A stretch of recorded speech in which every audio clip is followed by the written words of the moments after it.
Welcome to Life in the Woods. I really appreciate anyone coming on to have a look at this shoot off today between my summer and winter Warbonnet setup. So before I begin, for anybody that's looking to see more of my content, I am on Instagram. I'm quite heavily on Instagram, where I'm representing a couple of brands with photography. So please go over and have a look at my Instagram. The link is down below in the description. So with that said, let's get stuck into this. So what we have here is the full snow day camo setup. Mini fly tarp or fly, winter top cover, 20 Fahrenheit underquilt overstuffed, and fern green single Blackbird XLC. Okay.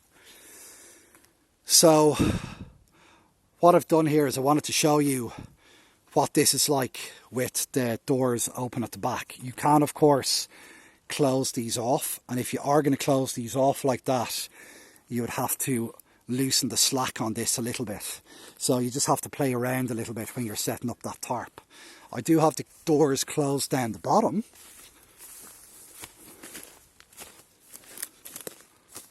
and that's what it looks like. Of course, I have to do a little bit of a tweak again, but you know, all these tarps need a bit of a tweak. So there is enough coverage, I feel, in this mini fly from having it out in torrential rain. There is more than enough coverage to keep you going throughout winter. Some people may prefer their thunder fly or their mountain fly. The thunder fly is that little bit more longer, and then the mountain fly is that other little bit more longer, and then their super fly is massive. That would literally nearly drop down to the ground, where you can close off the doors at the end. So I will in time be getting another tarp, but for now this is what I have. If we go and we have a look in detail at the winter top cover, because I think this is very important to show people. What you have with the winter top cover is you have this mesh here.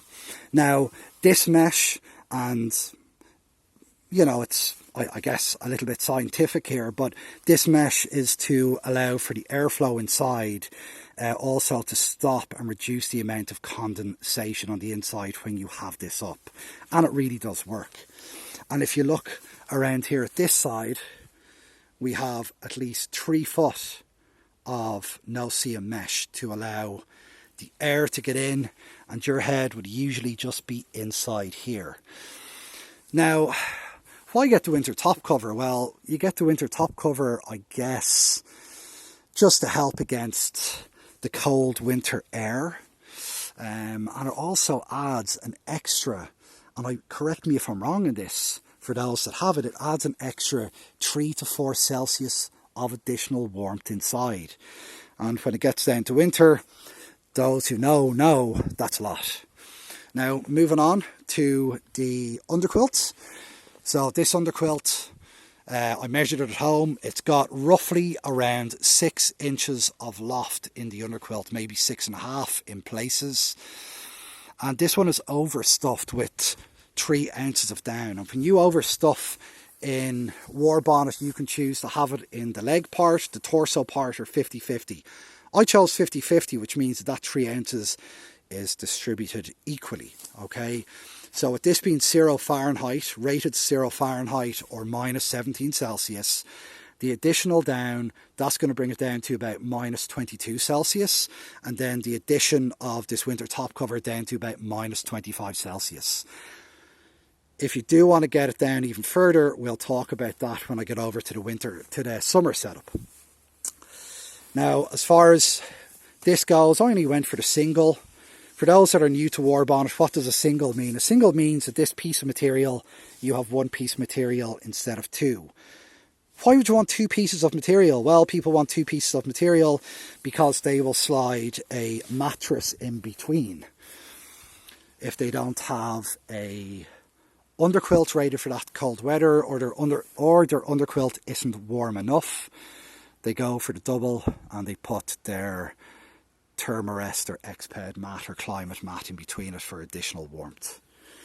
And I think there's just enough room with this mountain fly to class it to be used in winter time. I've used it in torrential rain. It's great. If you want, they have a thunderfly that's, I don't know, maybe this much longer, and then a mountain fly that's that much longer, and then they have a super fly which literally hits the floor. It's so big. It's a great setup, and lots of different colours as well. Now if you move over very briefly, because I do want to keep this video under 8 minutes, this was lent to me by my buddy, who is the largest retailer of Warbonnet in Europe. A guy that's become my friend over many years, Peter Cookta. This is his personal hammock that I've had for about 5 to 6 months. And Peter chose the 20 Fahrenheit bushwhack camo underquilt. It's got about 4 inches of loft, between 3.5 and 4.5 in places. And he went for the autumn orange single, because like me, Peter doesn't, he will use a mat when he is sleeping on the ground. Of course he does, but when he's using the hammock, he likes to use the underquilts. So yeah, this bushwhack camo is such a beautiful colour, and I've got loads of photos of this on my Instagram wall, so go over and have a look at it and you'll see it in action. And yeah, it's just a beautiful colour. Now look, the autumn orange, it's not as orange as what this is showing. If you really want to see the true colour of the autumn orange, and I know I've mentioned this before, you really have to go over to my Instagram channel, which I'll leave down below, and have a look at it. So this is the summer setup versus the winter setup, and I think that that's just about right. During summer, you don't really need a tarp. If you do, just throw over a mini fly bushwhack fly on top of it. The 20 Fahrenheit underquilt is perfect for all year round. I mean, I'm in the Czech Republic, North Czech Republic, near the Polish border. And I can tell you that you can use this in winter on some of the warmer days. It's just, I prefer to have that little safety net and go for the 0 Fahrenheit overstuffed. But there's times when I have to sleep out in minus 30, and that way I'll put the 0 Fahrenheit bag under the 20 Fahrenheit bag, just to make sure that I'm warm in minus 30. So that's my setup for today. I'll leave you with this beautiful comparison photo between the two setups, or this comparison view. If there's any questions, by all means ask me down below. I do have a few more Warbonnet products that are coming to me shortly, and I'm going to make more videos on that and more campouts. So yeah, ask me down below, ask the questions, subscribe, like the video, and if you want, follow me on Instagram, where I've got a great community. Appreciate everybody watching. Thanks for your time today. Stay healthy, stay well.